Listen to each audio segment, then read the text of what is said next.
CBS Sports training camp tour continues, and today we head to East Rutherford, entering the fourth season under Brian Daboll. The New York Giants, but is his seat one of the hottest in the NFL? Last seen, the Giants finished with a dismal 3-14 record, but big changes are on the way, including Russell Wilson officially named starting quarterback this week. We welcome in our Aditi Kinkhabwala back on the road. I hope you had a good, relaxing summer at least, because things are about to get crazy. Aditi, talk to me about Russell Wilson. I was listening to you earlier today, and you did have questions why Brian Daboll decided to go ahead and name him the starter without us seeing the competition between him and Jameis and Jackson Dart. What have you been able to find out about that?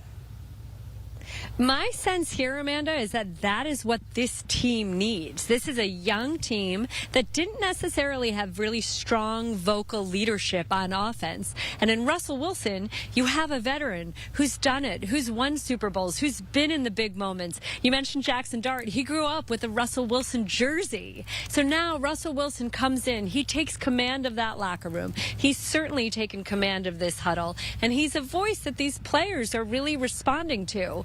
In naming him the starter, Brian Daboll erased any sort of questions about who the leader is, and he also took some pressure off of Dart. Now, I'll tell you this, it's just one practice, but Dart certainly has a lot of confidence. He's got moxie. You can see that he looks the part, but he is a rookie. He still has a lot of growing to do, and right now, there's no question, there's no pressure about when he is possibly going to unseat anybody or win a role. This role right now is Russell Wilson's. I'll leave you with one other thing, Amanda. I got to see him up close a bunch as he was in Pittsburgh a year ago. That's where I live. He looks a lot leaner. He's lost quite a bit of weight. He might, in fact, be down to 210, 212.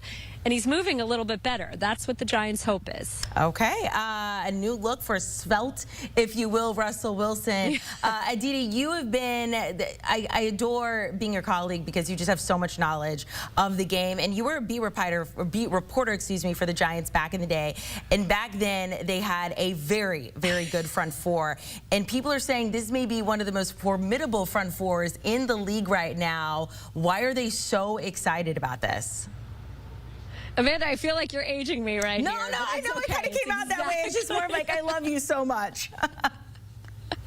It's exactly the way that I actually said it to Kayvon Thibodeau. The last time the Giants won a Super Bowl, when I was indeed on the beat, their front four was Justin Tuck, Osi Umenyiora, Matthias Kiwanuka, and Jason Pierre-Paul. And they also had Dave Tollefson. These were their edge rushers, and this was their NASCAR package where they could dial up the rush from any of the front four spots. Now here, of course, you've got Dexter Lawrence, but you also have edge rushers in Brian Burns and the rookie Abdul Carter who can rush from the inside.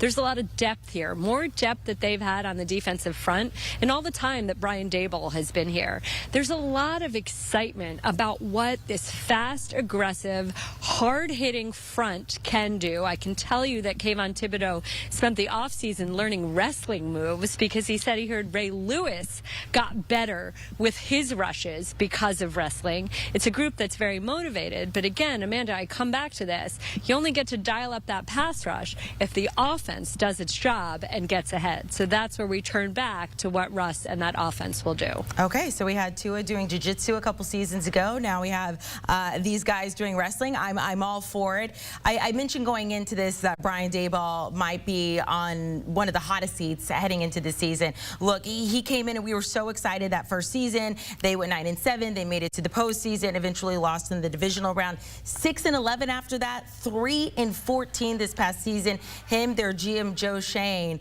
How much pressure is on them to find success and quickly?